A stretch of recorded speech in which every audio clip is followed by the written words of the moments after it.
Star six being to answer. Yeah, let's go ahead and start, Jen. Mike Dolson, I'm here. Tom McDonald, Sure. Jennifer Finley, Jim Molitor, Carol Langford, Danielle Matt, here, Bing Matt, he's on the phone, James Steele Jr., Martin Charlo, Present. Len Titi, Lenise Trahan. Here.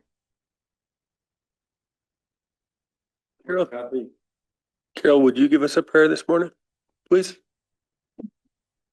Creator, today we just give thanks for this holiday season.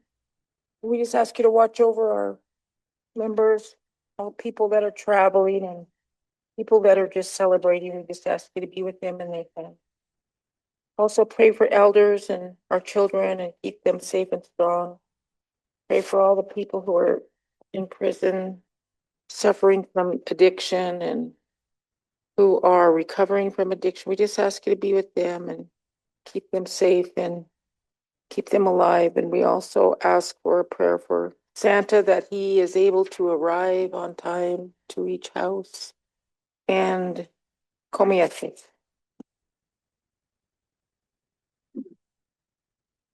Thank you, Carol. We have minutes from the 18th. Okay.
It doesn't look good standing. You want it either at an angle or flat.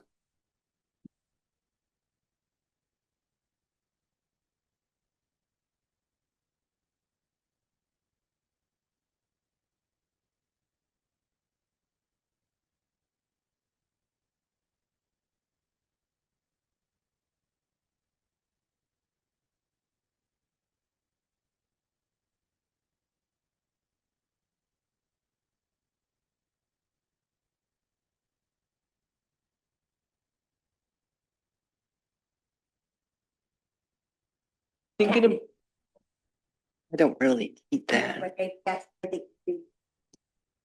When I saw him brought it in, I was thinking about where, and then what he said about this is before any of those flags. This is before. So I thought, yeah, it would be good to put it up higher. What you were saying about in there, that would be good. I was thinking about like under the buffalo.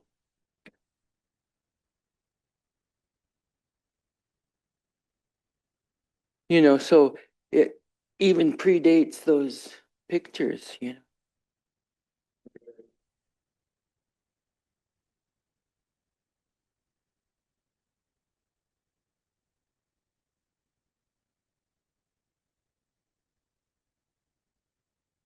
Motion to approve the minutes. Motion by Martin to approve the December 18th minutes. Second by Tom. All in favor?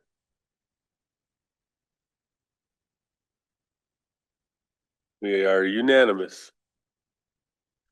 We have an agenda for today. Any additions to the agenda? No walk-ins, right? Yeah, that's what Jim was saying.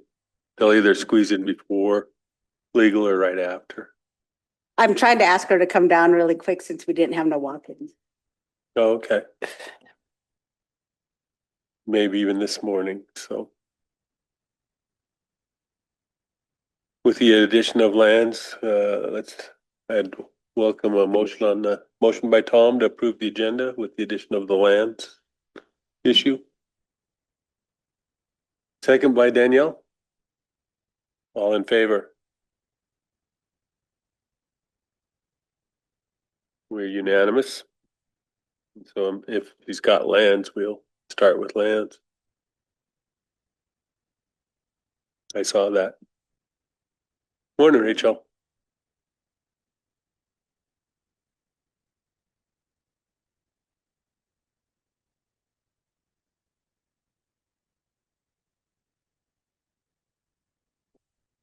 Okay. I have an egg lease, Shorty Matt currently has. He's in his last year of it and he would like to relinquish it to the, what is her name? Polly Black. She owns the land right next to it. He's having, financial problems being able to afford the, irrigation on this. He pays FIP but does not get water to it. He is charged $2,746 annually for FIP. And like I said, he's unable to get water to it. Polly would like to take over the lease for the last year on it, but also would like to obtain it for an additional 5 years at Shorty's current rate of $550. So I'm just asking permission for Shorty to relinquish this lease to Polly for the last year of his contract and then for Polly to take the lease for an additional 5 years. It is in the Moise area. It's a lease that it's actually not in the best shape. It's pretty much full of weeds. Polly calls constantly complaining about the weeds and the fence. Carol? Polly is not. Okay, and then so normally would this happen? I mean, is this the proper process that he can transfer to a non-member? We have done that in the past, yes. Okay, and then I don't know about the additional 5 years. That might be a question, but if it's that weedy, does she have a plan to get it back up to a usable? She I mean, does, does and she that's, have money that she's gonna be putting into it and all that? If I could hear a little more about that. she does have a plan, and that's kind of why she wanted it an additional 5 years because of the money she has to put into it. Okay, Let's see, she's saying she knows the land deserves a lot of TLC. Fertilizer alone will cost over $4,000 a year to fertilize the acreage. Seed, weed spray, fertilizer, and diesel fuel are all going up in cost. The first year we would be replanting one parcel with a grass alfalfa mix. The other parcel will have a pasture mix seeded. If we cannot get the pasture mix growing enough, we would possibly graze it in the fall. She goes on quite a bit with what she is it says. fenced?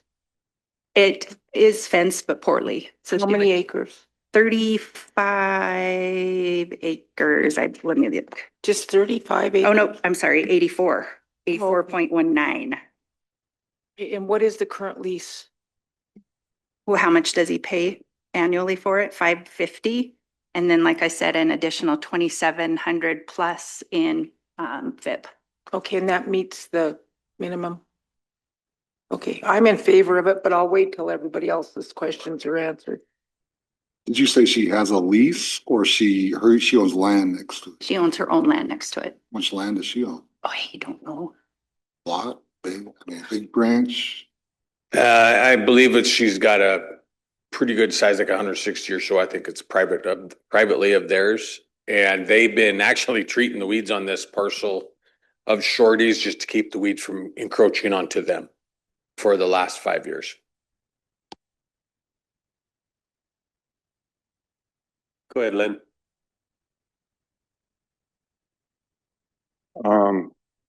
So you mentioned that FIP assesses them, but they don't get the water, but they're still paying FIP anyway? How long has that been going on? That has been going on for a long time down in the Moise area. That particular tract? That one and a few other ones down there where they're towards the tail end of the ditch. So it is evaporated, dried up, or used by other users before it ever gets to them. So Shorty didn't have water at all during that. Shorty would have intermittent water, but not enough to irrigate the entire field. What does FIP assess per acre now? I believe it's 39.50. Wow. And this was an 80-acre tract? 80 acres, yes. 84 acres.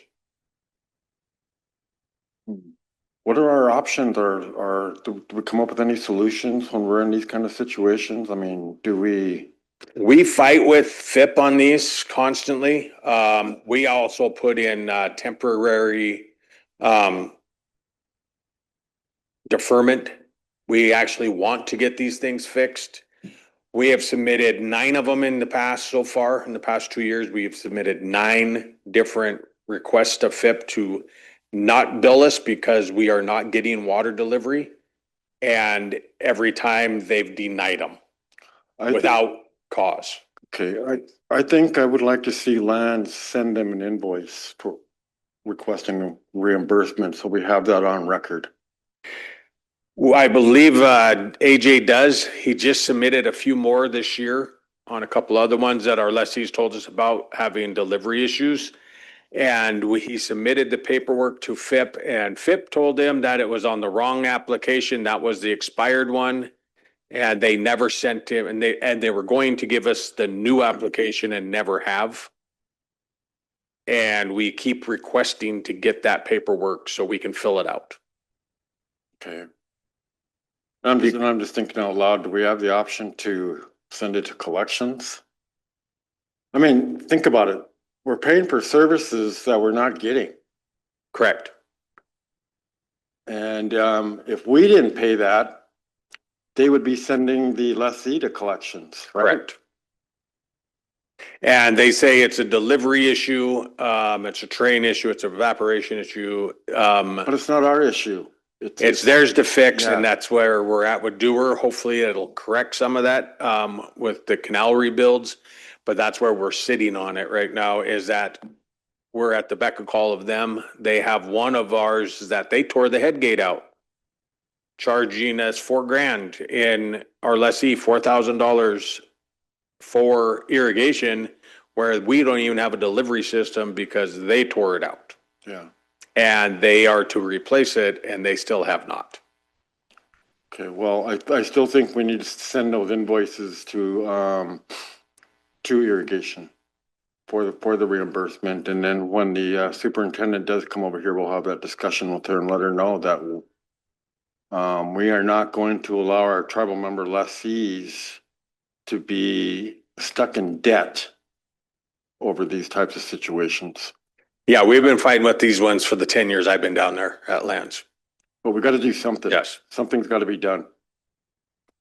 And if they don't pay it, Len, they do get sent to collection. Yeah, absolutely. Why can't we send it? I know I tried that years and years ago, and they said, you're not paying for water, you're paying for maintenance. Operation and maintenance. And so whether you get water or not, you're paying for the fact the ditch is on your property. I tried that years ago, and it didn't work for me. Tom? Yeah, thank you, Mr. Chair. Where exactly in Moise is this 80 acres?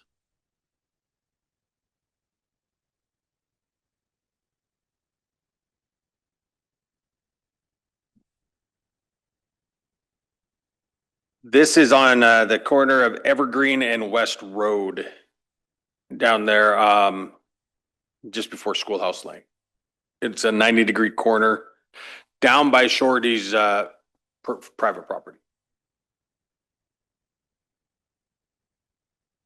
Not on the river. It is up about a mile or so off the river itself. But we have one down at the river is the same way as that we do not get water, and that's at least 40-60. We also have the old bird farm down there or tree farm down there that we don't get water to. Yeah, so we do have water issues in the Moise since it is at the tail end of the service.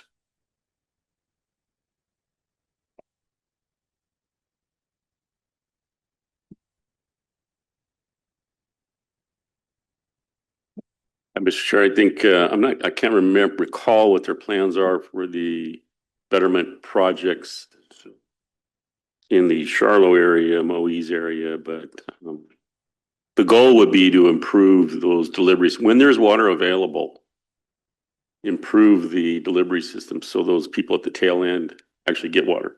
This was always the issue up at Buffalo Bridge, where we allowed the pump to come out of the river because they pay massive O&M and no water. Some years, no water. I'd always laugh at them, tease them about it, felt sorry for them. But yeah, so it's the operation. So if it's a real poor year, everybody suffers. And those that are at the end of a irrigation system suffer even more because other people might be taking their water. So the efficiency of the system would be good.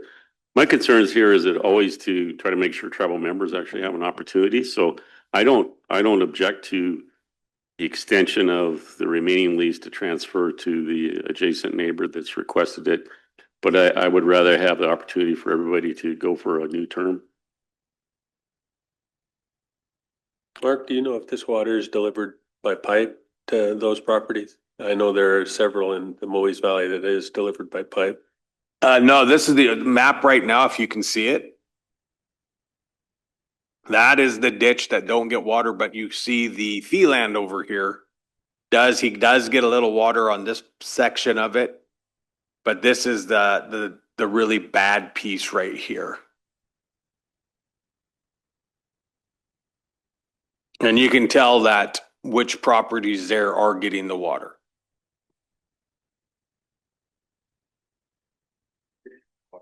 Yes. And I don't know who's using it. I believe it's running from this point this way, but I do not know the actual extent of how the ditch is running and how it is piped down there.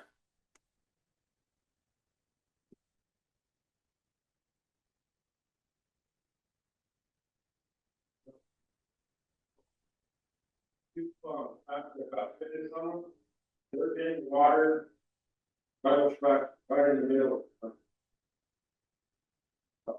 But it basically the canals, they want to do the, which seem like they have one. Use your mics, please. Sorry. Given the location of the canal on the northern perimeter, I would think that they would have opportunity to water if there's water going to that pivot. They'd have water first. That's how I'm feeling too. James. Thanks, Mr. Chair. Mark, I have a question in terms of how many properties do we have that have this situation where, we're paying for, as Chairman said, we're paying for maintenance and such, but we're not getting much, if any, water delivery. How many properties does the tribe have that are in that situation? Right off the top of my head, I know of 9 that have been reported to me that I have found out with my time at the office. I don't know of all of them, but I do know 9 of them. One of our big issues on it too was that last year, especially with the droughty season, the entire Hot Springs area paid that O&M rate for the year. And one of our tribal lessees informed me they had 1 week of water. And they had over $6,000 in FIP billing for the operation and maintenance of the system. But they had 1 week of irrigation. But I do know that we tallied it at one time. I had it running when we were starting these requests to get out of payments. There were 9 of the properties. I had them tallied up and we were paying FIP over $50,000 a year in irrigation services.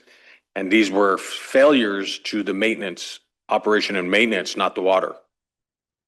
One of our leases on Ashley Lake Road, they had cleaned the ditch in their operation and maintenance, and they ended up purchasing the pump house. So the water does not deliver to the pump house anymore. So they cannot irrigate that 160 acres down there and are assessed that in O&M for the operation and maintenance. They told the lessee that it is his responsibility to relocate his pump and pump house so he can get water. But they have them where they've pulled ditches. They have abandoned ditches and still charge the property owners irrigation fee.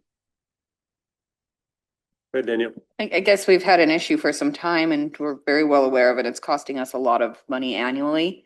What is legal stance on it? What is legal say? I have never heard anything on the legal stance other than we have to go through the paperwork, but they've never jumped into, we've never requested them to jump in. We've been working on it with FIP, trying to get it absolved out of this. But with the change over down there with all the different managers, I think every year when they get a new manager, this paperwork just goes to the side and it is ignored. But we have been paying on average 70,000 plus for operation and maintenance on all of the tribal pieces, but that's not counting all of our lessees stuff, which is probably well over $250,000 what we pay for irrigation. Tom, go ahead. Thank you, Mr. Chair. Yeah, my understanding is when the project was developed and they mapped out the canal system, what was irrigable, and they laid out the system, all those acres became under the project and were assessed operation fees. It wasn't, and then of course they would try to figure out what their allocations might be for acre feet every year. But once you're in the system, it's hard to get out. So there's lots of lands that have been converted to homes, subdivisions, cities encroached, other uses, and they still pay the O&M. They may never, ever use the water ever again. But they're still assessed the O&M charge. If you could collect in a memo, maybe the last 5 years of history on what we haven't had delivered, and we'll do some arguing with Pip. Yeah, because we even sent out a letter to our lessees to request that information from them if they did not receive water. Yeah, we needed to know. As is, the request is to relinquish the lease to, you say Polly? And Carol, you indicated you would make the motion. And Tom indicated second. Only for the continuation of the existing lease, not a new one. Yeah, that's all the motion is. Go ahead, Daniel. So it's just for the 1 year, right? This Remainder? is the relinquish of his lease. Okay. Any other thoughts before we vote? All in favor? Just to relinquish the 1 year.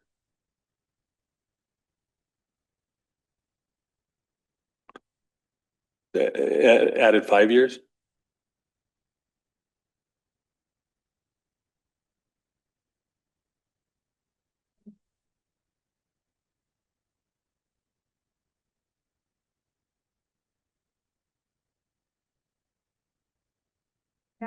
That's a way for us to get the land cleaned up. But then also after the 5 years is up, then it'll be ready to go back out on an open tribal member bid, right? Yeah. Correct. Okay, then I need to back I mean, up. so that. Carol's motion is to have the relinquish of the 1 year and to add the 5 years. So I have a motion by Carol to relinquish Shorty's 1 year as well as provide the other 5 years. Martin, go ahead. So if she doesn't take it, it remains with Shorty and he owes it? What if he comes in and just relinquishes it to the office? He won't be able to relinquish it unless he gets the fencing, weed sprayed, everything that he's lacking on right now. Plus he would have to pay the O&M, the rental for next year. And that takes the council discretion to relinquish it or not. That's why we bring them into you guys for any kind of relinquishment like this. If you guys don't seem it fit for him to relinquish it due to the hardships or anything, then it's on him. We pull his bond that is on it until it covers all the damages that need to be done.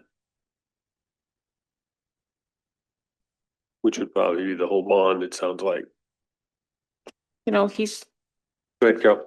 you know, since he lost Anita and then he lost her income. And so it really has put him into a hardship, but I knew he was going to be going through this. And I said, well, if you come by something, just come in and see us. We'll see what we can work out. I mean, I don't know if that hopefully doesn't tell him, you know, we're going to automatically do it, but I don't think it hurts to make the request. Yeah, I understand. But we do have a motion on the floor. Is there a second to relinquish as well as add the 5 years? I know Tom wasn't ready to do that. Yeah, Mr. Chair, I just wanted to have a tribal operator have that opportunity for a 6-year lease, and they can as well do the improvements.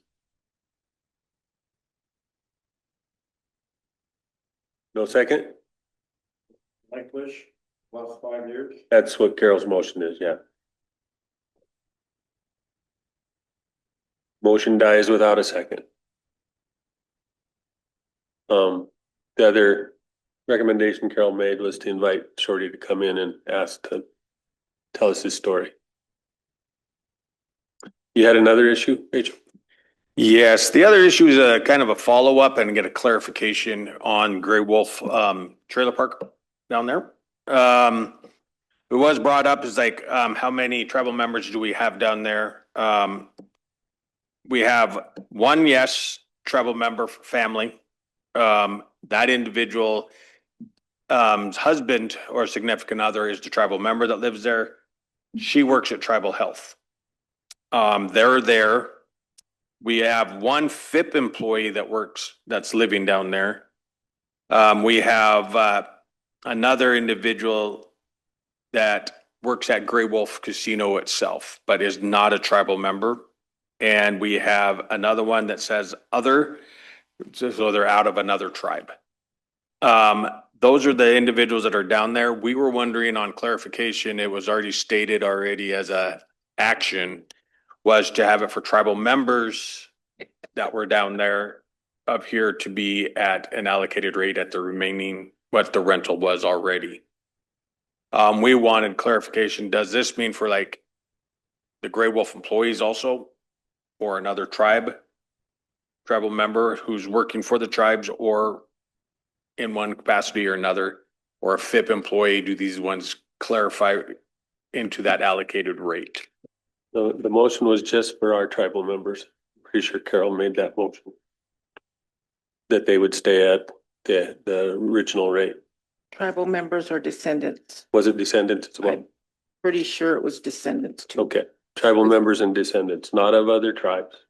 Not because they work for us, just tribal members and other descendants. Okay, no, that was what we needed cleared up. We had the other minutes, but we just wanted to make sure that was there. Because I know it was talked about as workforce development for Gray Wolf, but that's all right. And we are still looking into getting a new well system out there and expanding the Gray Wolf Park for that. Just that workforce development down there. Go ahead, Danielle. We have a property management company operating that, or is that just straight out of lands, or is there? It used to a be third underneath party? economic development. And then it got transferred over to tribal lands to take over management of it. Okay. Anything else for Mark or Rachel? Just the big trailer that was in the way. Did you get that resolved? The big trailer that was in there, the full-size trailer, is actually a lot. And then I don't know why the past manager that was down there said that they turned away some people from it. And then they ended up moving this one in. We don't know about that. That individual's contract has came up and we have given given notice that we will no longer utilize his services, and it's going to be going underneath the property management team of the lands department to do the plowing, the garbage stuff, and the day-to-day base work that we were paying this individual a pretty good sized chunk of change to really manage it for us, but we're having to assist and do a lot of the work down there already. So we're just going to absorb it ourselves. And it was told that that trailer is in the way. It's just parked right there in the, As soon as you come right in, Yeah. teardrop. so it needs to be whatever.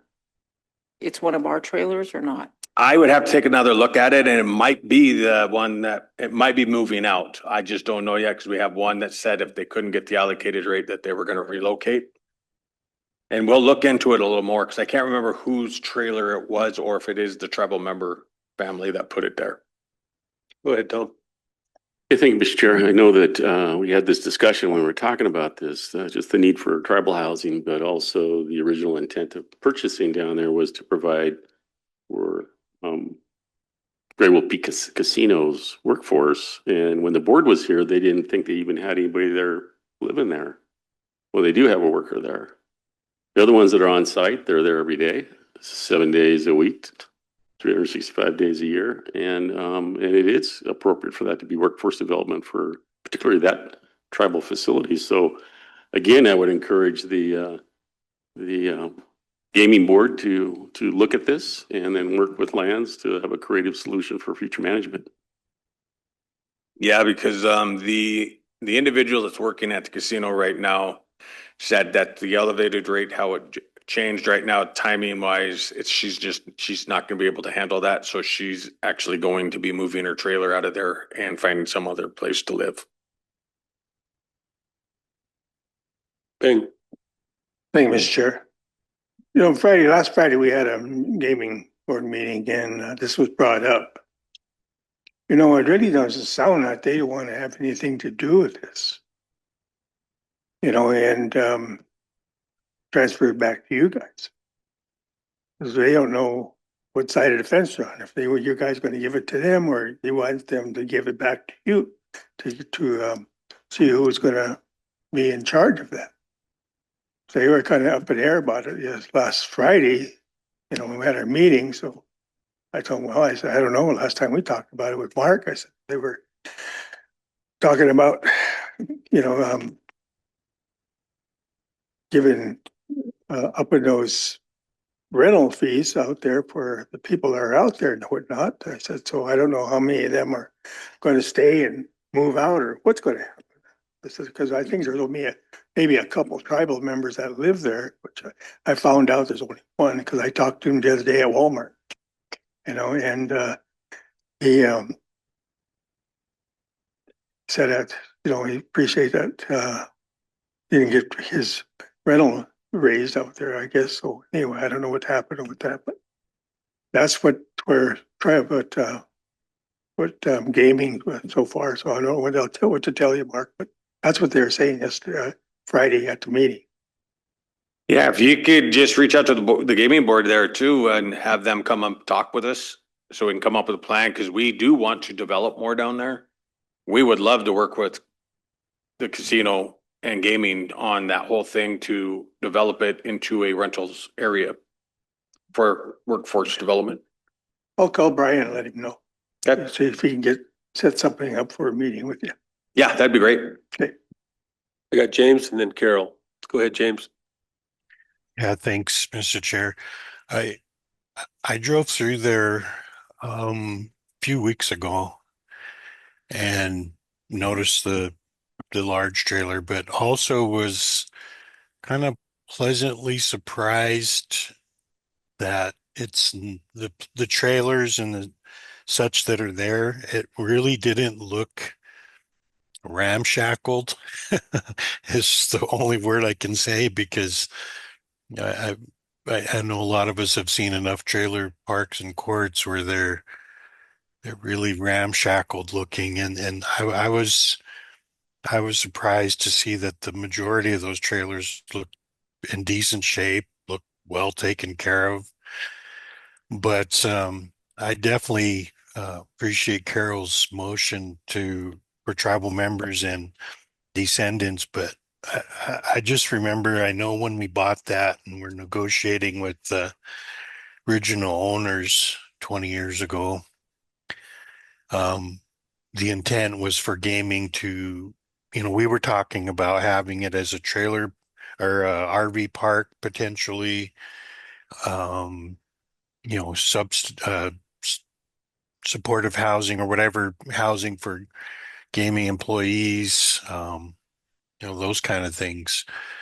But, I definitely, it kind of pains me to say we've got potential employees of our part of our organization that we want to kick out, but I think it's important that um, we consider gaming having some supportive housing across the street there, not supportive housing, but opportunities for employees to put a trailer or something, or even if we have some of those trailers and rent them out to them or something. But anyway, thank you.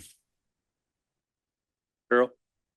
I am definitely, after I was listening to Tom and now James, that's, that's what I would like to do too, is, keep a place for those employees if they want to live there, but I don't want anybody moving in and quitting their job over there and then thinking they're going to be, there for life because they used to work over there. So that's what I don't want to have happen. But if there's somebody that's been there and that has proven themselves and are on the workforce, I think I'm in favor of that.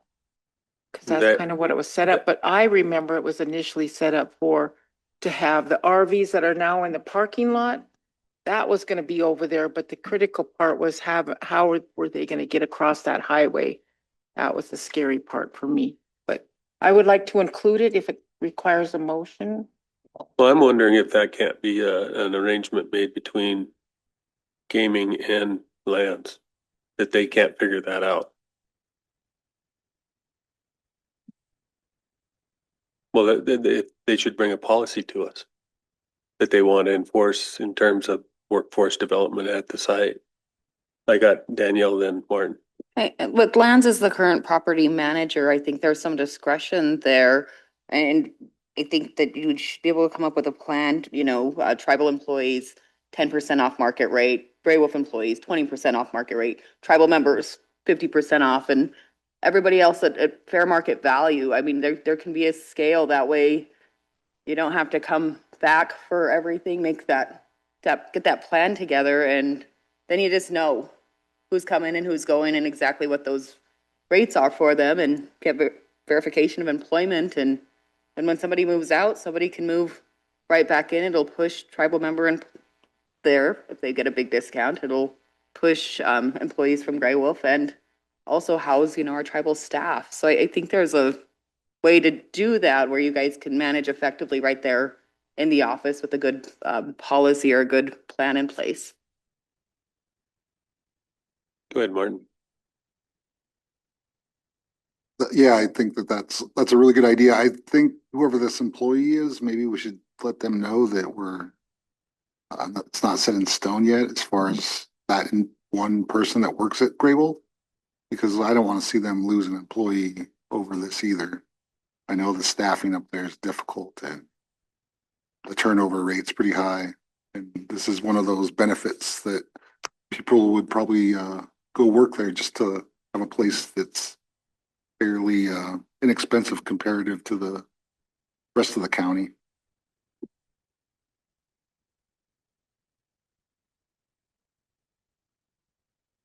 So it is council's consensus to let this individual know that they are going to be getting a discounted rate to stay there, for an incentive to stay there, to work at Great Wolf. I think we need to see the policy, but yeah, to let them know that we're working on a policy that sees the site as workforce development for Grey Wolf.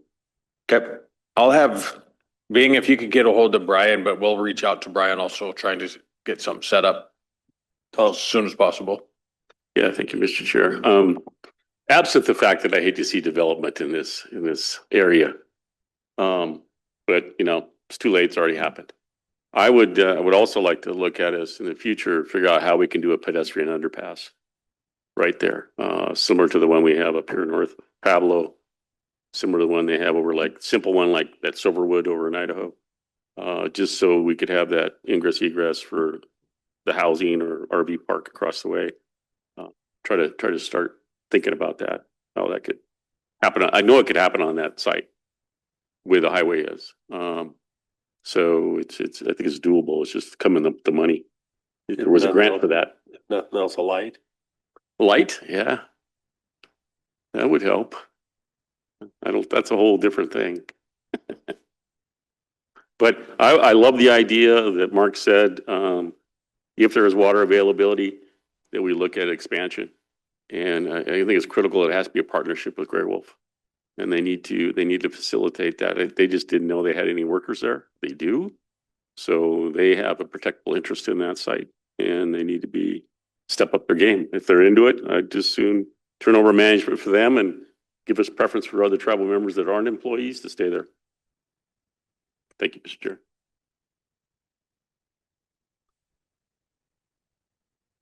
You know what we're up to? Yep. Okay. Thank you, Mark. No, thank you Great guys. And if I don't see you guys, happy holidays. Happy holidays. Ho, ho, ho.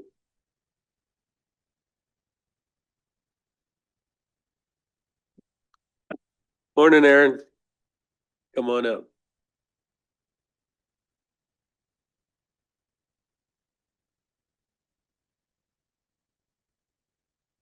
Good morning, Mr. Chairman and council members. Merry Christmas. I'm here really quickly this morning I'm seeking a non-competitive negotiations contract approval for Ravens Water Services in the amount of $48,160. Some background on the project that I want to have the proposed contractor work on is that following the effective date of the compact, which was September 17th, 2021, the tribe was tasked with registering all the existing uses of water on the reservation, which is a really big task that we're trying to tackle with the legal department. My water rights program is in charge of registering wetlands and some other irrigation and other activities going on mitigation land. And we're hoping to bring this contractor in who's uniquely qualified in mapping wetlands. And he's done it before for Appendix 16 protected wetlands under the compact. And he would be a really great support in the project because we have right now, we're looking at over 600 wetlands that we'll need to map. So we're hoping that we can bring him in under a contract. Questions for Aaron?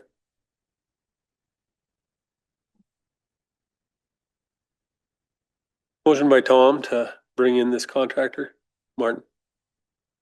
Probably kind of late on this one, but any chance that we could, in the future, have some kind of a job shadowing for someone like this?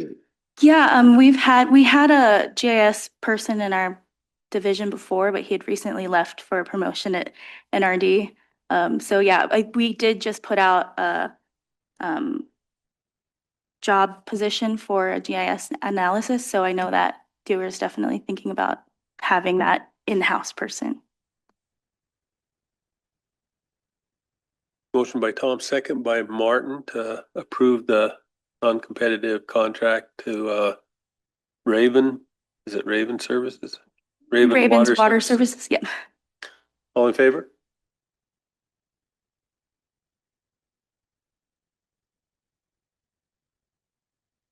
I got 2, 4, 5, 6, 7, 4, 9, 4.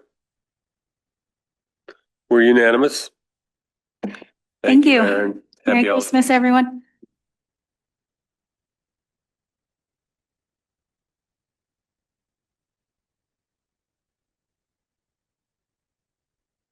We got next, Mary Rose, is she on?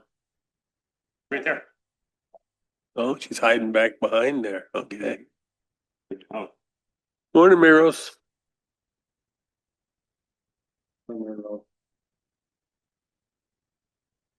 Esque Special. Oh, these chairs are low. You're getting shorter. I'm getting shorter or taller. Good morning, everybody. I'm here today in front of you to request an action to approve on our solid waste infrastructure recycling grant. We planned on having 5 additional recycling sites throughout the communities. And we need 5 roll-off collection bins, or up to 5. And the top amount is $50,000 out of the grant. And I don't know if I can slip something in there, but we have a trailer that carries these roll-offs, and we have up to 110,000 on that trailer. So I'm requesting permission to purchase these through Property Supply.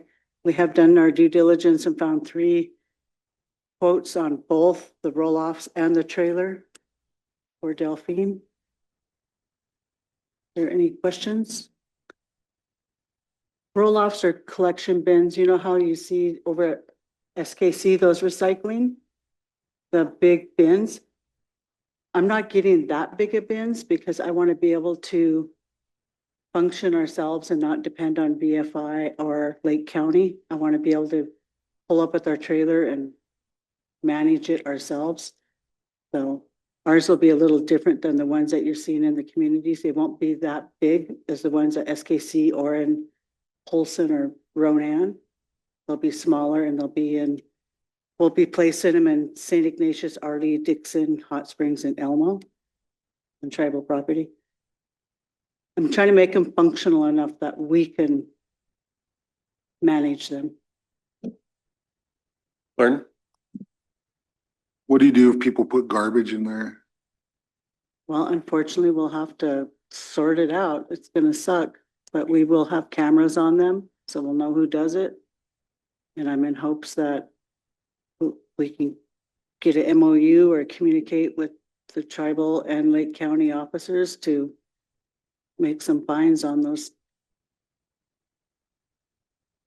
Danielle? I think this is exciting. Recycling is something we should all be doing, and this saves me lots of trips to Pablo with cardboard boxes from food distribution. So I'm Yeah. looking forward to being able to just bring the boxes down the road. So thank you for the work on this, Mayor Rose. Appreciate it. Thank you. Got a motion by Tom to approve the capital expenditure, second by Danielle. All in favor? We're unanimous. Okay, thank Martin. you. Are there any potential grants to kind of revitalize the recycling efforts within tribal buildings? I know that was 10, 12 Hopefully years there'll be ago. grants down the road. Right now with the type of administration we have, I just don't know what's gonna happen. You know, there's one more round of this grant going on, but we needed to have spent down 25% of $1 million by November. And that didn't happen, so we won't be applying for that. I'm hoping there's gonna be a new round. I just don't know. It's gonna come down the road. But hopefully we can get there. We just gotta build this program up and get more people. Right now with myself and Dee is seasonal. There's just not enough of us I can't do all the office work and be out eating the ground.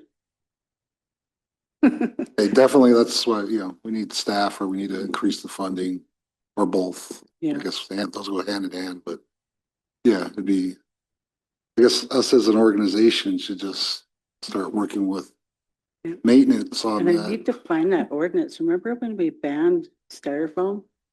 Last few meetings I've been to, I'm like, what? What's a styrofoam? I need to find that again. I just don't know what number it was under or what year.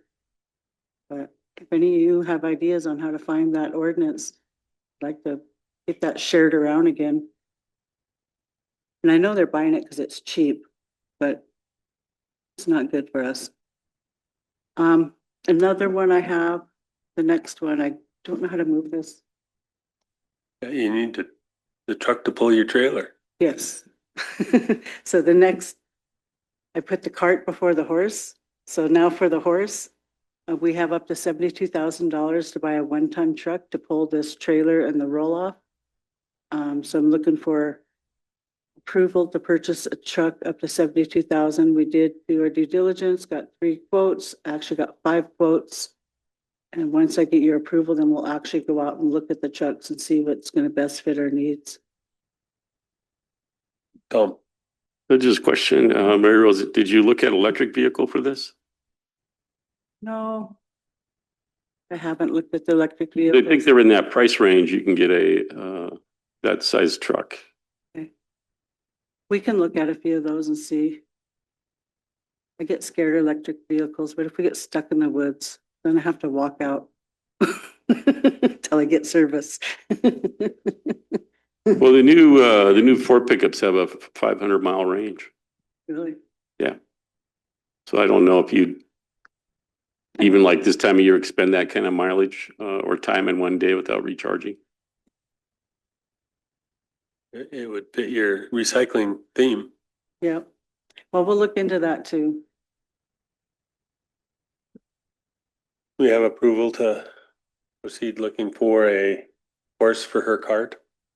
Motion by Tom. Second by Carol. All in favor? I think we're unanimous. All right. Well, thank you. I'll see you in a Thank you, couple Mary of Rose. weeks with some more items. Thanks, and you guys all have a Merry Christmas. Merry Christmas. Thank you.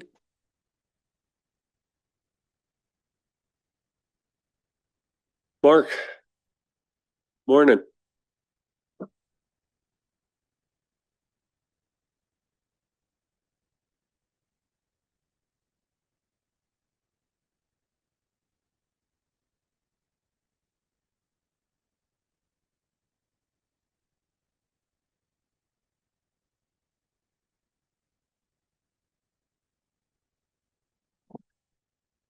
Quick follow-up, Councilman Two Teeth, I know you asked about North Star Security at the Northport Jocko site. I did reach out to Dick Anderson Construction. Their project manager's on PTO for 2 weeks, so he won't be able to get me any information on that till he gets back after the new year. But I am trying to follow up on it anyway. Find something out. Vice Chair McDonald, I believe you had asked about engineering costs on these projects. I looked at each of the 5 projects that we have done so far to date, and we're averaging about 11% of the total cost of the projects as being engineering costs. Just to follow up, today I'm here to seek approval of mod 3 to contract 24-018 with Dick Anderson Construction for Falls Creek. I get my roller to roll. A little slow this morning. The mod 3 is an increase to the contract. Total value of $219,894.50, which would bring the new not to exceed value of that contract to $2,634,354.50. This is there. After construction and 1 year of operation, BIA closely monitored how the diversion worked over the course of their 1 year of operation. Behind the diversion, there was some, in its original construction, it was loose material to try to retain a naturalized look to the diversion. That was not very conducive to the operation of the diversion. Loose material kept washing over the grizzly bars. So with BIA's input and FIP's input also, we went back and looked at the diversion, did a little tune-up work on the back side of it and removed the loose material and actually put in a grouted riprap apron so that the water would flow directly into the diversion and not be washing loose material over it. And also as part of this, the outlet of the diversion originally constructed, there was no wing walls on the outlet, so we were getting some eddying and some washout occurring along the hillside, and the separation between Falls Creek proper and the canal. Dewar had purchased some eco blocks previously for other projects and had them up at the Black Lake site. WWC Engineering engineered a retaining wall, wing wall out of those eco blocks that we had. So Dick Anderson Construction went back in and placed those wing walls with a geotextile material acting as tiebacks. So the grid extends back into the hillside and back into this earthen berm to hold the walls back. That should take care of any erosion that could occur and just be a better hydraulic outlet for that. The major problem that we noticed in the design of this downstream was a flume, a ramp flume that was put in place in the canal so that BIP could measure the amount of water being diverted directly from Falls Creek versus having to wait until that water hit Twin Lakes before they knew what kind of adjustments had to be made. During the survey and planning stages of that, WWC did a 2,500 foot downstream survey, came up with the slope of the canal and designed the flume for that. Over the course of operation, we found out that that was causing a backwatering effect and flooding out the flume itself. After 1 year of diversion, WWC went back to try to figure out what or why it was backwatering. And after another survey, they found that after the initial 2,500 foot downstream survey, the slope went from a negative 0.1% to a 0.01%. So it just went flat immediately.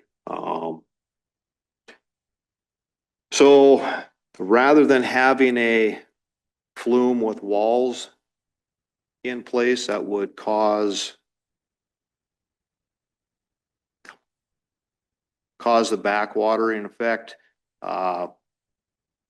they engineered a grouted riprap control section instead.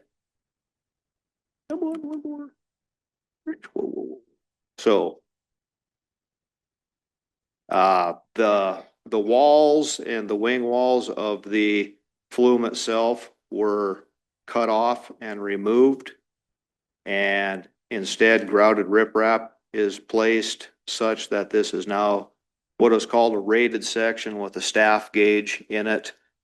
They're also developing a rating curve to be able to provide FIP with the volume of flow through here based on the water elevation. Due to the backwatering effect that occurred with our original design, WWC did eat all the costs in re-engineering the control section versus the flume. And they ate the additional survey that was required to take note of the canal going flat on this. I'm back up here. Carol, do you have a question? I mean, that was my question. Who's going to eat the cost of the mistake? And it sounds like they did. Does that normally happen, or is that just a cost overrun and placed on the top of the bill, or? Because it was due to a mistake on, maybe I shouldn't call it a mistake. Does it happen very often? That sounds costly. If it,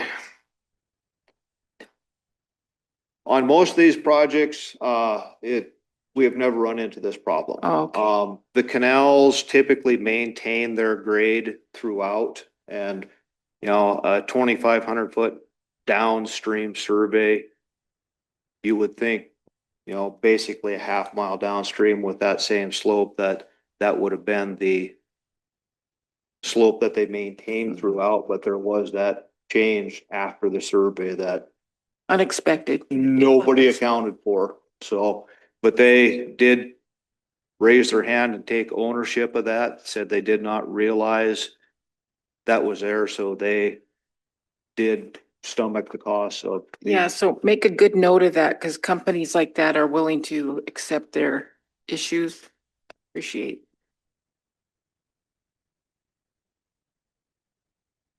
Eight there.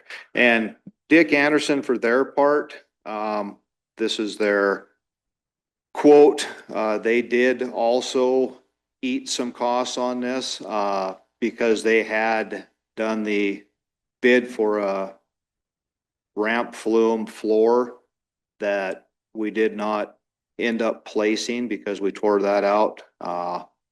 They deducted that. We upsized the drains originally because we knew we weren't catching all the water, so we got a credit for that. There is a charge for building the new control section, the grouted riprap flume, diversion outlet, which was the placement of the eco block walls, some interface modifications, materials testing. That's how they came up with their cost. Diversion structure joint sealant repair costs. We had them reseal all the joints between the precast boxes. Didn't like the water that was leaking through those. All that was covered under Dick Anderson's warranty. So the additional work that was done is that $219,894.50 cost. Martin? Oh, go ahead, James. Thanks, Mr. Chair. Just wanted to mention to council and, as we're employing all these construction companies to do all these things, is it, I'm trying to think of ways we can get things out of these construction companies that aren't necessarily this, but, I'm assuming these companies, this one and others that we have doing things, make donations to their local communities for a variety of whatever. Um, you know, I'm I'm just saying to council, maybe we need to have somebody, diplomatically say, hey, we've got this or that or the other, and say, hey, we'd appreciate donations to whatever. I don't know if that's a appropriate ask or not, but it just seems like, they're all these different companies are always, making a donation to something in the community. And I think with all these, that someone should maybe ask them. And we just a thought. Thanks. Oh, Thank you, Mr. Chair. James, I'm glad you brought that up because I think what would be a powerful thing to do is do a letter from from the tribes to everybody on our vendor list, our contracting list, at least annually to mention the nonprofits that the tribes support so that they can do their year-end giving or corporate giving too, so they know, and that could be part of their business plan and operating on the res. So they don't know, they're not going to be able to give to it. So it's our due diligence to make them know, and we might get something out of it. So thank you for bringing that up, James. I would just include the entire vendor list that we have at personnel and through Ms. Charlo or whoever, and send it out an annual letter. And here's our nonprofits. Just a quick, We actually did that, about, I don't know, 8 years ago when we had a shortfall in, I think it was Powwow. And we put went through the vendor list and sent them all out requests, said they need donations as the shortfall, but I think also scholarships too, that we need to have them consider providing scholarship back. Mark? Quick follow-up on that. Quietly, that actually does take place. I know Morrison and Merrily, the engineering company, they have a company giving philosophy. They have donated or bought all new chairs for the Arley Community Center, the old library, or the Brown Building, I guess it's called. They've donated, I believe, around 20 laptops to, I don't know if it was to St. Ignatius or Two Eagle. They donated a bunch of electrical engineering for the Arley Powwow grounds. So none of these companies ask for, recognition of it, but, just as a follow-up, it does take place.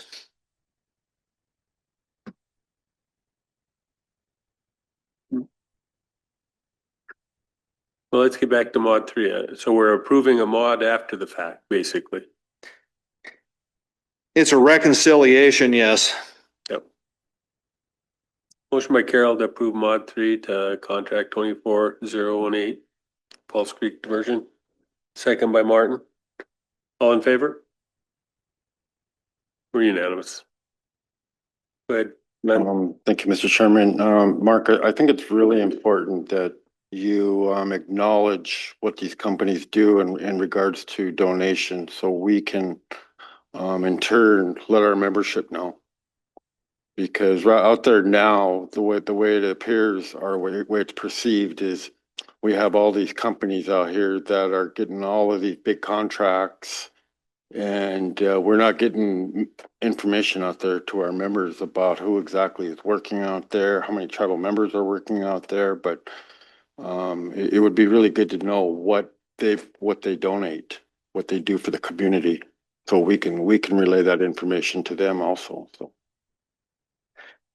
Yeah, and Morrison and Merrily, they don't seek the recognition, but I will make sure to, I guess, let my contact there know that, hey, I want to let council know that you guys have done this, and Yeah, I know they don't seek recognition, but the fact of the matter is Morrison and Marley makes millions off the tribe. Mhm. So it's important that we can inform our members what they do outside of the contracts. Understood. Tom? Thank you, Mr. Chair. Mark, thank you for your follow-up. Appreciate the follow-up on the engineering costs, and then also the follow-up to Len's question. I brought that up because I had a couple of concerned individuals wanted to know what the full vetted engineering cost, both in-house and contracted, was as we move through time. And so that's, I'll be asking that question periodically. So thank you. 11%. And that figure actually is including construction oversight and other costs. So that's the complete, complete package there. Yep. Thank you. Anything more for Mark? You have something, Rich? Yeah, it's good. Appreciate that. Thank you. Have a good day. Merry Christmas.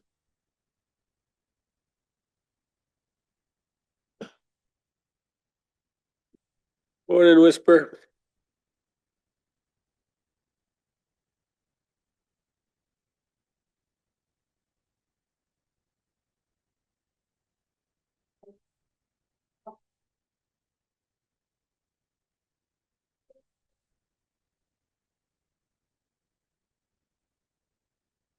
Any thought about what the discussion will be?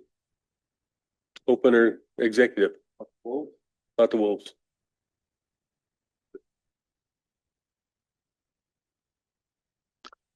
We'll stay in open unless somebody has an objection.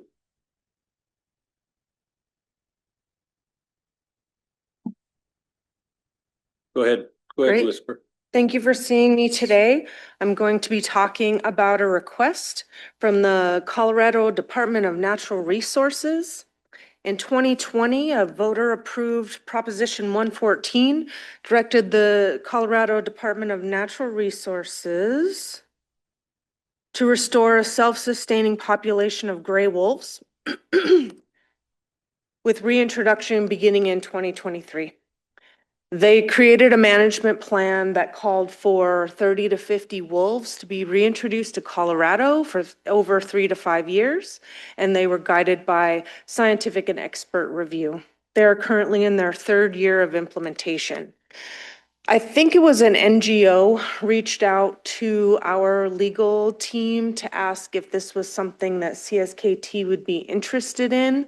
And so that trickled down to us. And so we had a discussion with their staff and their governor's office, a representative from there, and compiled the information that we're bringing to you today regarding that request.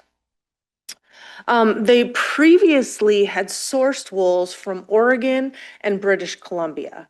British Columbia being the ideal source because those wolves had not been in conflict with any ranchers. Their natural food source were elk, and so they were very wild, not already getting into conflict, not already in contact with humans. So that was really their best source population. They did get 15 wolves from them, but under the new federal administration and their relationship with Canada, I believe they have now restricted Colorado from receiving any additional wolves from BC. And the Fish and Wildlife Service said you can only get wolves from the Northern Rocky Mountain states.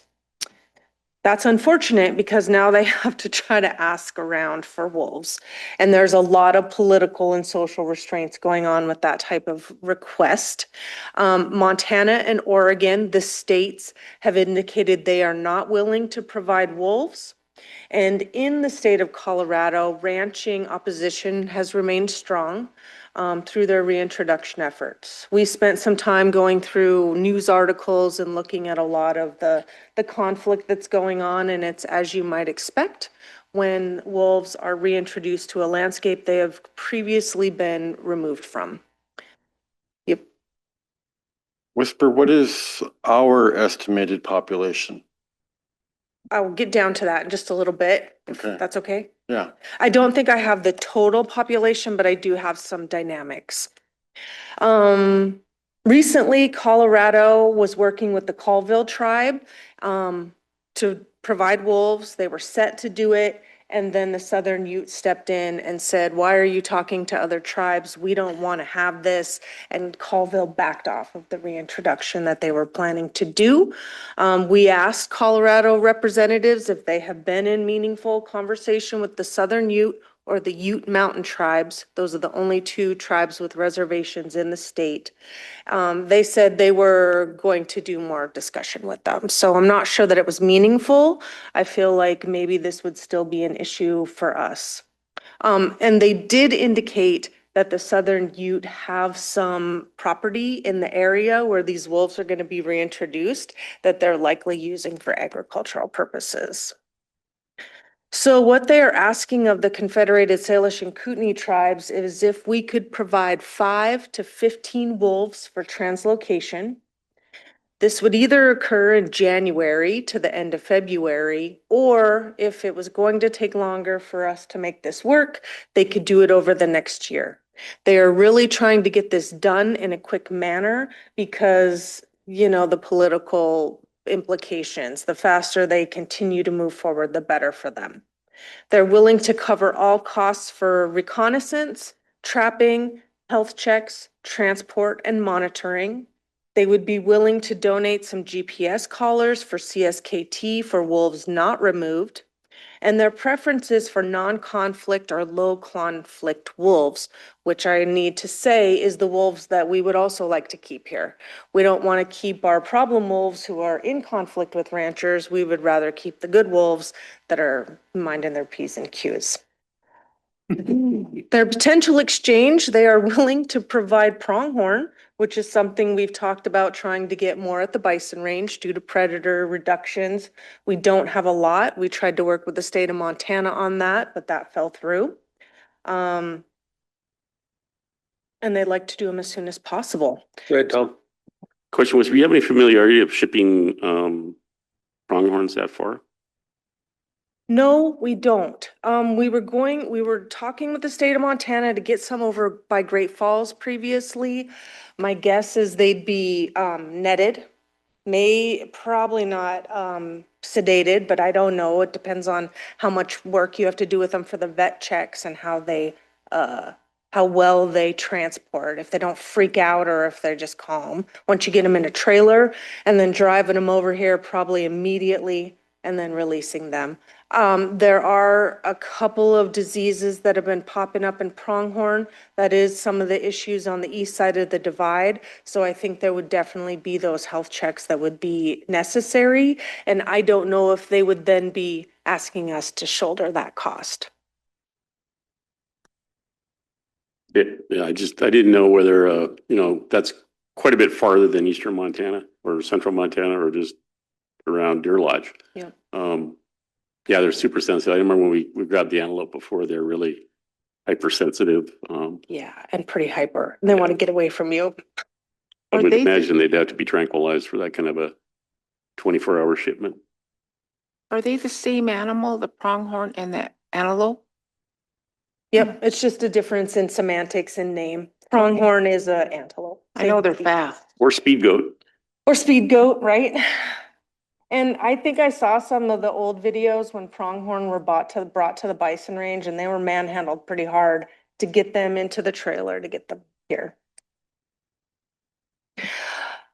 CSKT wolf packs typically consist of 5 to 6 animals, and removal would likely be 1 to 2 wolves per pack. I guess Carrie did not give me the total number of wolves that we have on the reservation, but we do have packs spread out. We haven't had a lot of conflict in the last couple of years. Pistol Creek being kind of one of our main ones that's getting in a little bit of trouble right now. Those would not be the wolves that they would want because they're the ones who've been in contact with cattle and likely to go to Colorado and be an issue. I believe they said on the phone one of the first translocations they did were some conflict wolves, and they did go there and get in conflict pretty much right away. Right, and we would like to keep our best. So we've got them pretty much spread around the reservation. Many CSKT wolves have had some level of interaction. Removing the limited number of conflict wolves is not great for us. CSKT wolf numbers are currently stable. Removal of 10 to 15 wolves could disrupt pack territories and essentially increase conflict locally because now you've got them trying to spread out or kind of create those new relationships again, and it could result in them moving around and encountering cattle.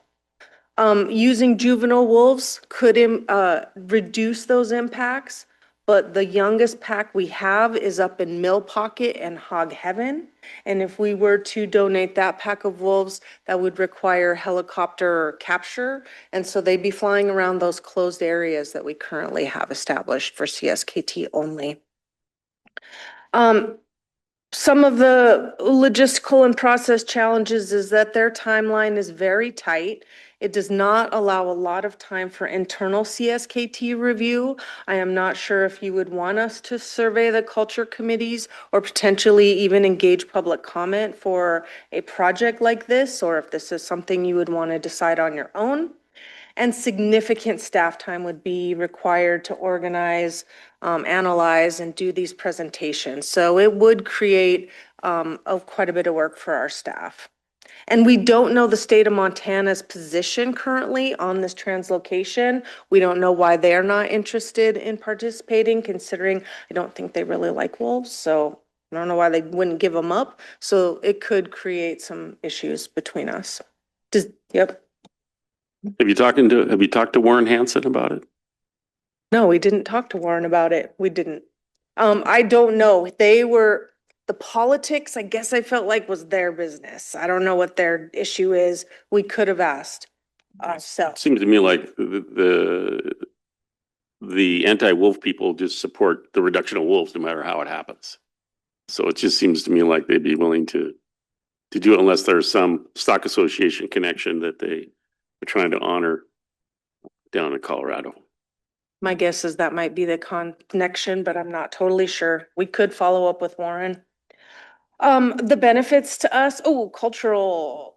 Many tribal members have diverse views of wolves. Some like to have them here to hunt. Some may support trying to do a translocation and try to disperse wolves across their historic range for ecological restoration. So I think we see kind of both sides of the coin here, where we'd like to keep our wolves and have them here for cultural connection and for use, but also maybe we'd like to have help with restoration.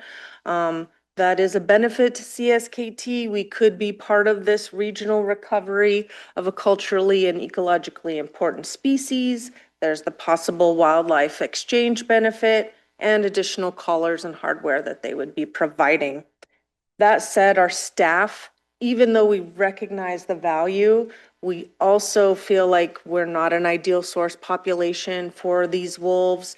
They could just go down there and be removed immediately, or they could be moved to a captive facility that they did have to remove some of those initial wolves to. So we also don't necessarily want to lose our low conflict wolves.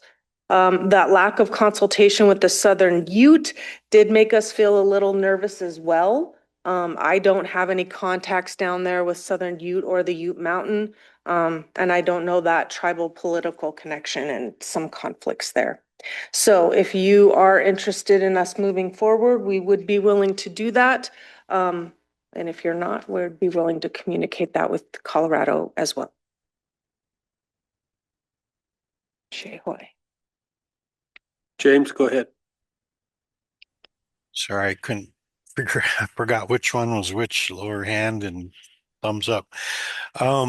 Just a thought on this. One is biologically, what does it affect the, these are coming from Colorado to here in terms of the antelope.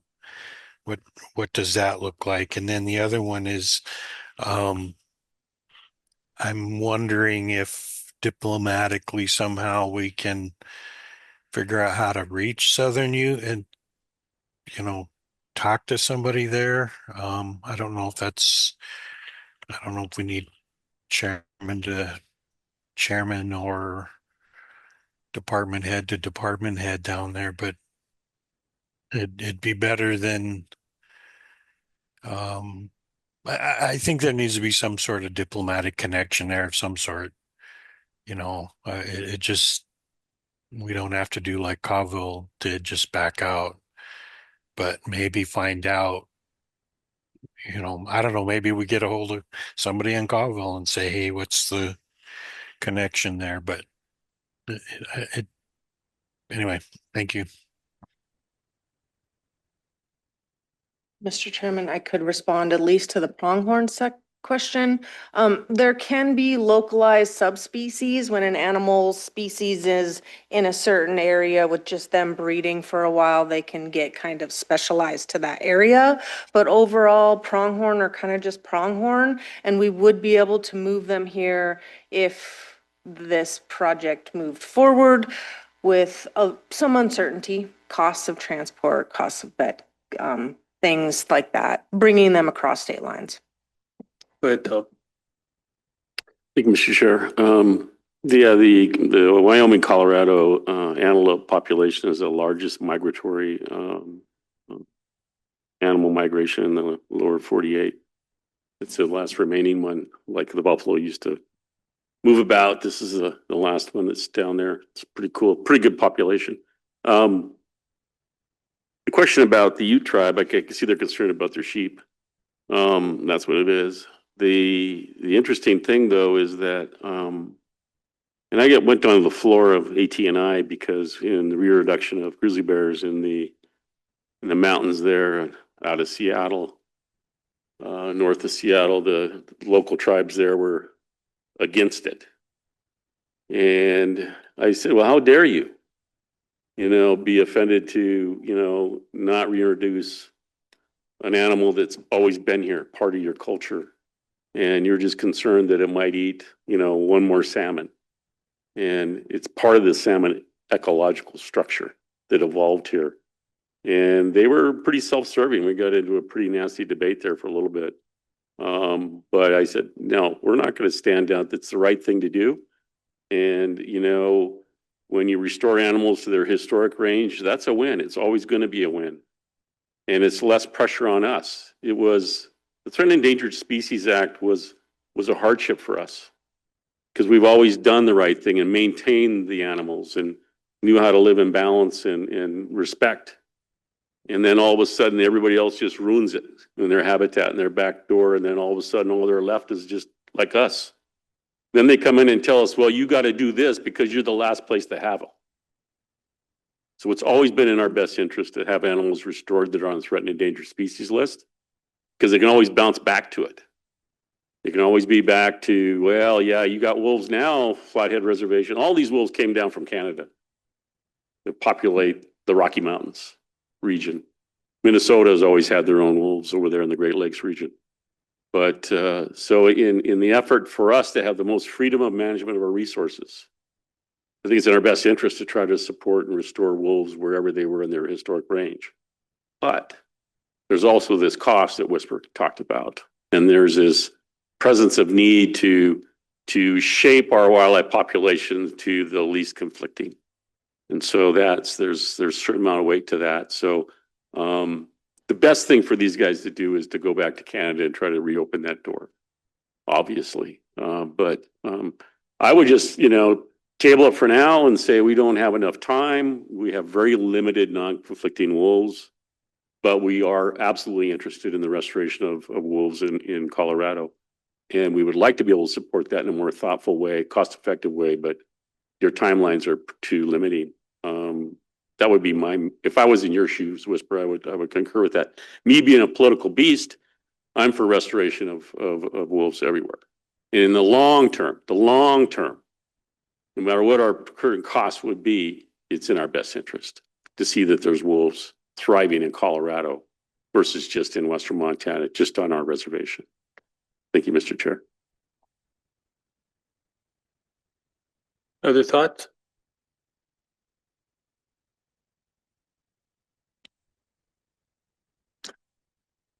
Would be nice to know what the Southerners think. They don't want them. Yeah. They're cheap. Yeah. It's like the small little Salish tribes didn't want them. They might eat a salmon. And there's only 30 salmon left. But Do you want me to get some more information from Warren potentially, why the state is not involved?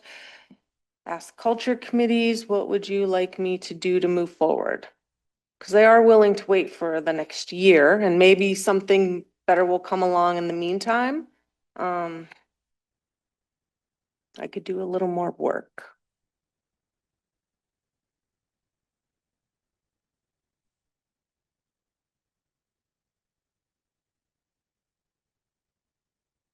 more information. Go ahead, Fled. Yeah, I would suggest that we get the elders committee input on this.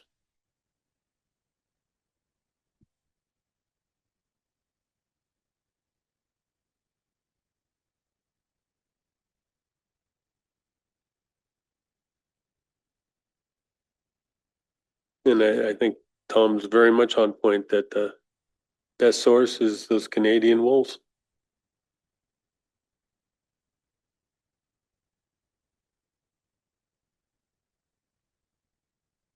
Just tell them all we got are bad wolves. They don't want them. You see that wind we had the other day? I think that was insinuated by the wolves. Yeah. My house was blowing down, I tell you. Yeah. Big bad. Big bad wolves. Thank you, Whisper.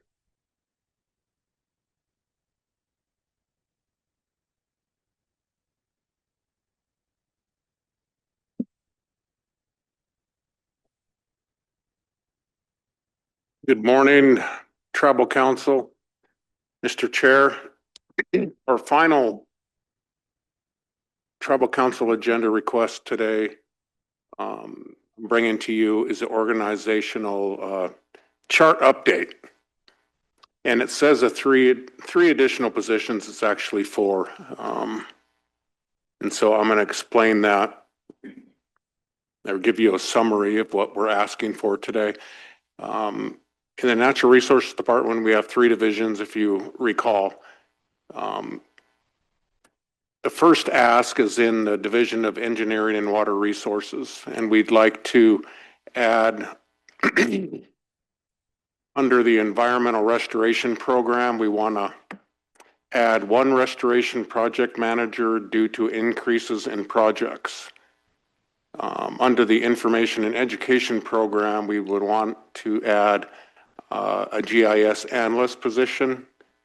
And my request that I personally asked for today is 1 more GIS trainee position. So we will have 2 GIS trainee positions that will be for a high school student or a tribal member in college that is training and getting educated to become a GIS educated person to come work for us. And we would potentially help with educational costs and provide a job for that individual when they're not in school. Under the Compact Support Officer, which is Pamela Dustyble, we would like to add an engineering and procurement contract specialist. That would be a person that would help with all the contracts that we have in this division. And then under the Compact Engineering Officer, which is Greg Wilson, we would like 2 engineering trainees, similar to the GIS analyst trainee. These would be young tribal member high school students or tribal members that are currently thinking about going into the engineering field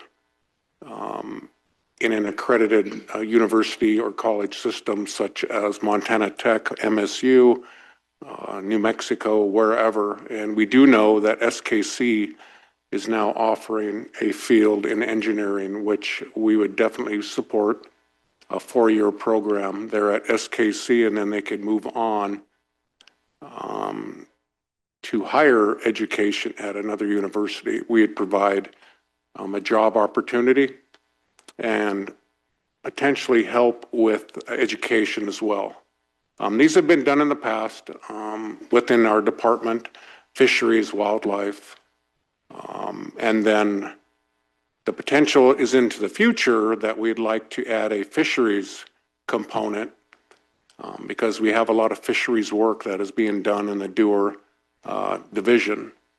And the fisheries component will be housed in the Fish, Wildlife, Recreation, and Conservation division. We are still in talks with Whisper and Les Everett's under that, but that is a definite conversation that we'd like to have more before I bring to council. Okay, if we can move down a little bit.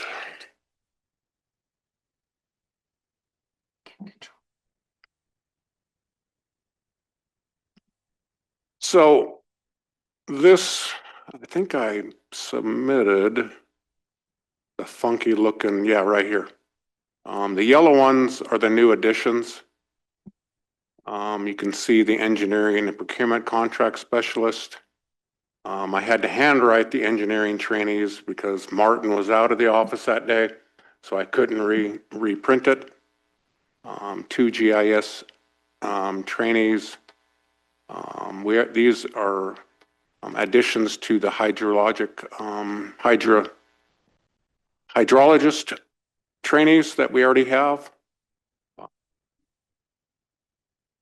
And then the restoration project manager that we're adding 1 more position. And you can kind of see the hydrologist trainees. We already had 1. I would like to add another one. And these are all for tribal members in high school, or in college.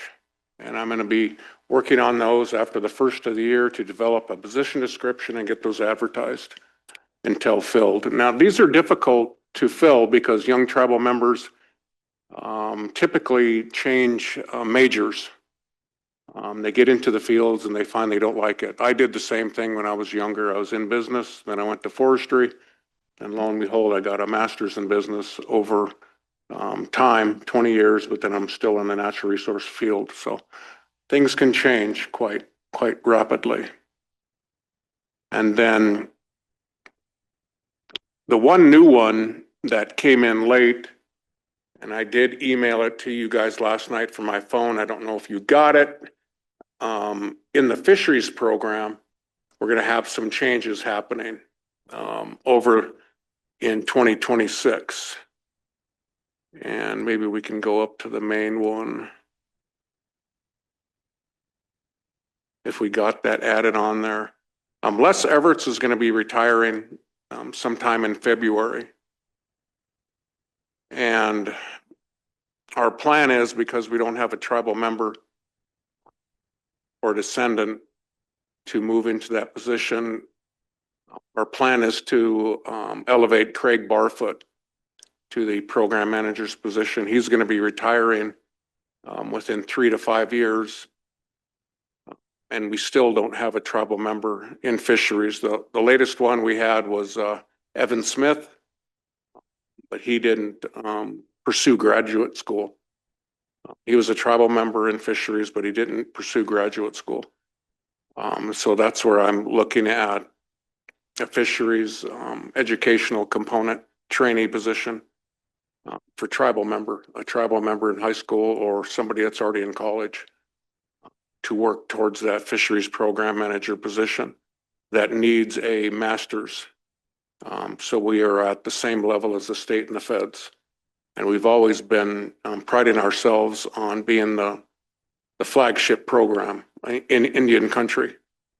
So on the far left, you can see we have a new program component addition of a fisheries research biologist too.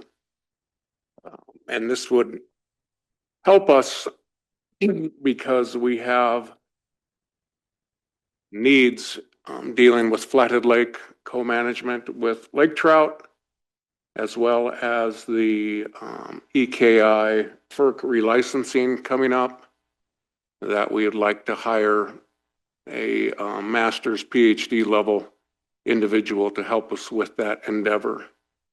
And we have the money to support that endeavor within our current budgets. Since Les is going to retire, we're going to have some savings there throughout the year, and we'll have the money for that position.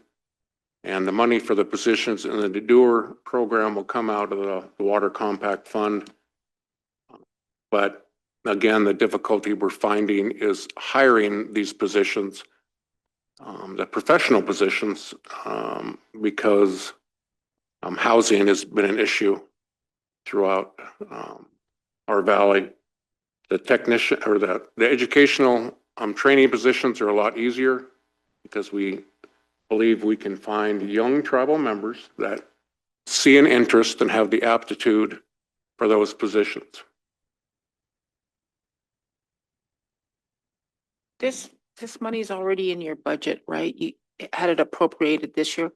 So I would make the motion. I'd really like your recommendation and also the fisheries part of it.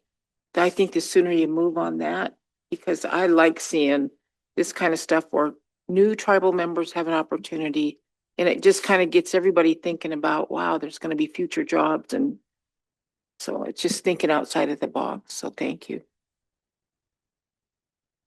Motion by Carol to approve Rich's request to the organizational chart.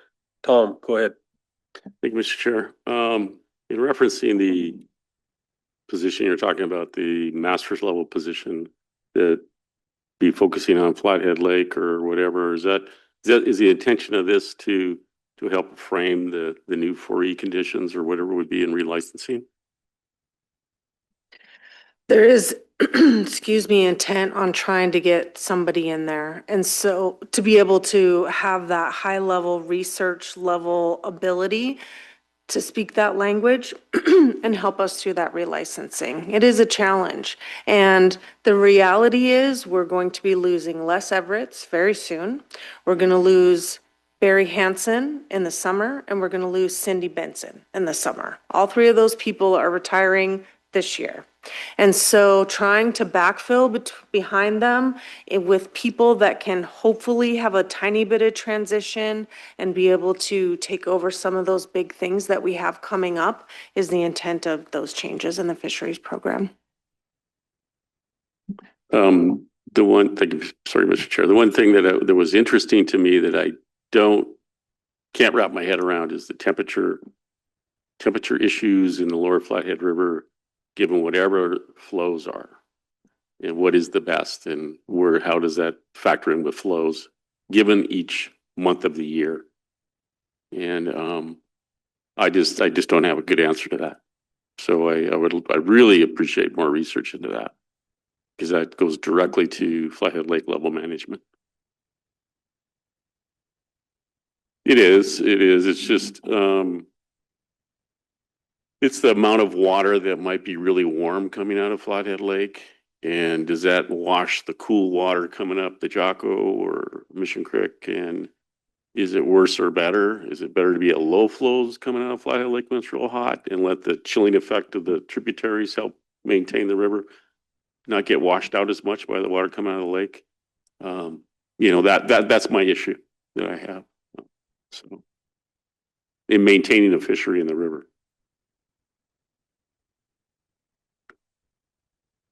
But we really don't.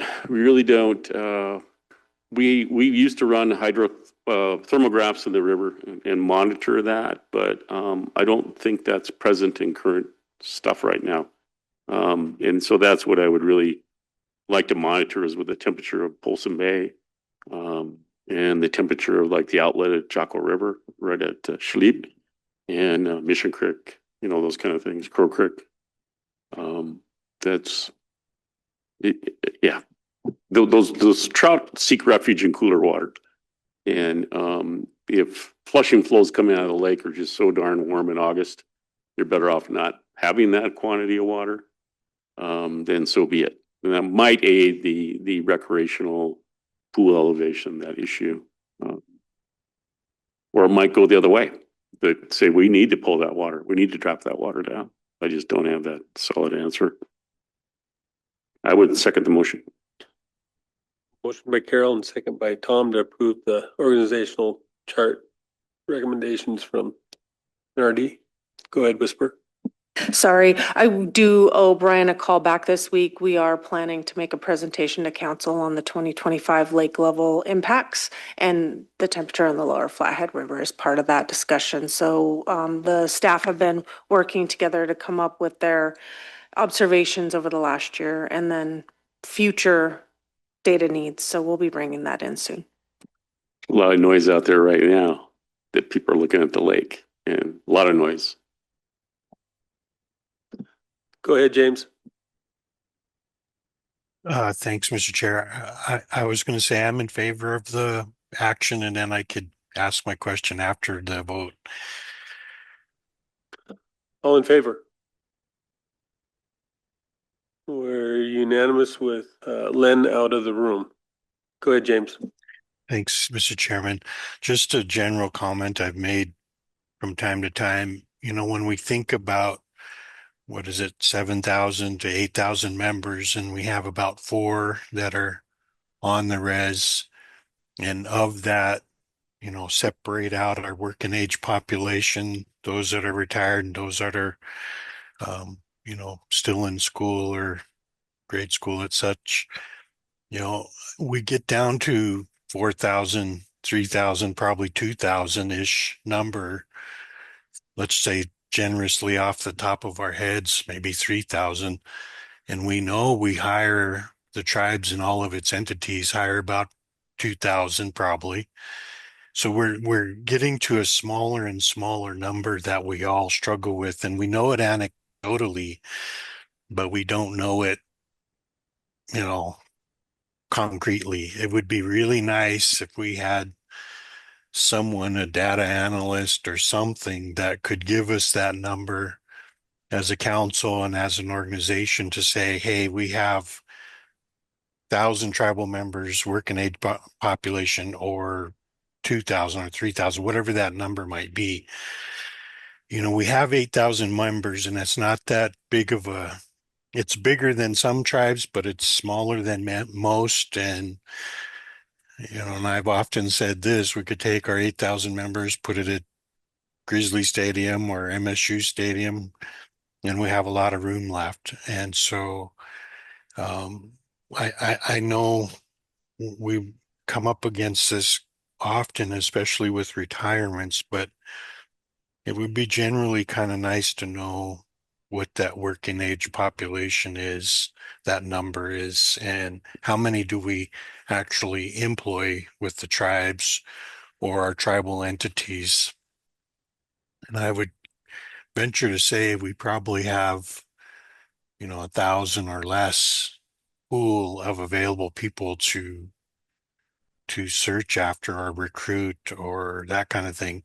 But I definitely appreciate Rich, you and Whisper's conversation and efforts to try to, like you said, backfill or recruit or encourage. And it was good to see the young man the other day that you had come in with Doer. I think it was Tanner. That was good to see that too. So appreciate those efforts. Tom, go ahead. We did vote. It's unanimous. Len was out of the room. Thank you. I just want to one comment on what James just talked about, and then I have a question, or at least a request for you to look into. Back when we were first starting the program, it was before Rich was hired, before Whisper was hired. We were struggling with that particular issue. How do we get more biologists? And so, and this is what I really appreciate with Rich continuing it on, but Dale and I really tried to figure out how we're going to do this. And so Whisper is a product of that program. And so when I started studying the demographics of a unique population or geographic area, for our population, we well exceed the norm for the number of biologists we currently have that are tribal members. And that's because of hard work and recruitment, just like what Rich is trying to promote right here. So it is doable to fill more positions normal than the average number of doctors in the world or biologists in the world.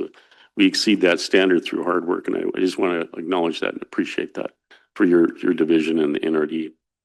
The one question I had for you is I had a tribal member show me his Onyx map or whatever you call it on his phone, property map for hunters. And there was a parcel of land in the South Fork Chaco up Bulls Meadows that was showing as state land or private land on that map system. And I told him, well, Marty usually worked on that and brought forward those issues to the companies that they had errors. And so if you could look into that one or have Marty look into it, it'd be great.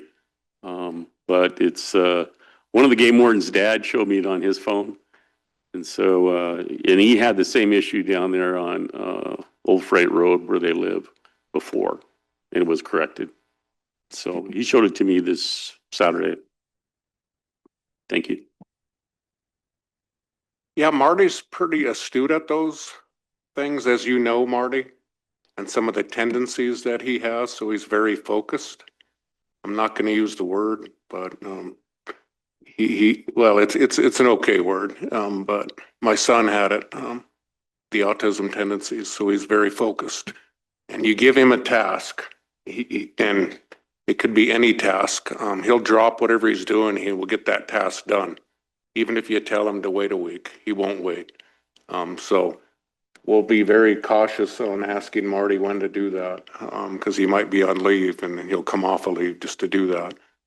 But thank you for the kind words. What would help us is how do we really get those demographics of young tribal members that James was talking about today? Who could we enlist to help us get those numbers and where to focus within the schools or the colleges? Tribal ed. I mean, Tribal education. I mean, that's a good start. But what about off the reservation? Those tribal members that are out there off the reservation that may want to come home and work for the tribe. Because we know they're out there, you know, because I just don't know if tribal ed could do it all on their own. Because I've seen the demographics in the past that showed how many tribal members had bachelor's degrees versus master's degrees versus vocational training, you know, and I haven't seen that in a long time. But I think that would help more than just NRD. I think it would help all tribal departments. Just a thought. Other questions for Whisper, Rich? Thank you, Whisper. Thank you, Rich. Happy holidays. Can we go into executive? We will go out of regular into executive and we will take a break. 5-10 minutes. 5, Then we're 10, over. 5 or 10? Okay. Can we do a happy birthday song? Martin. Yesterday. Happy birthday to you. Happy birthday to you. Happy birthday, dear Martin. Happy birthday to you.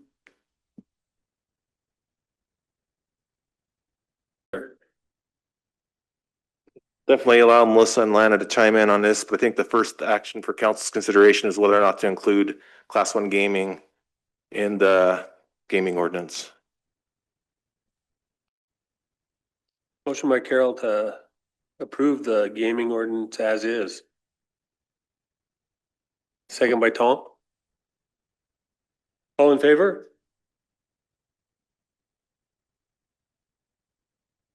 One, two.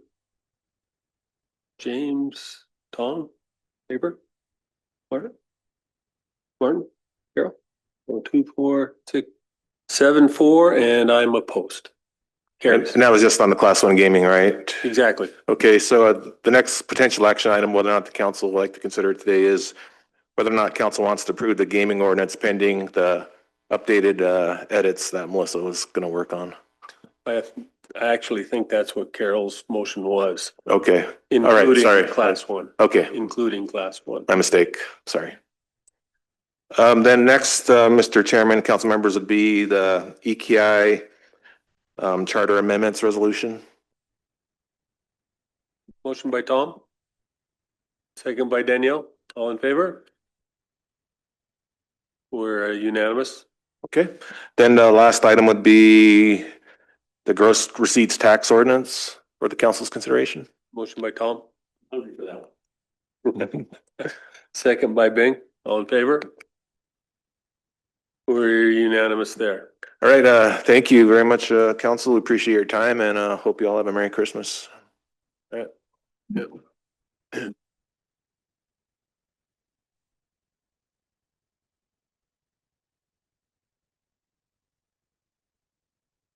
If there's no other questions, Chehoy.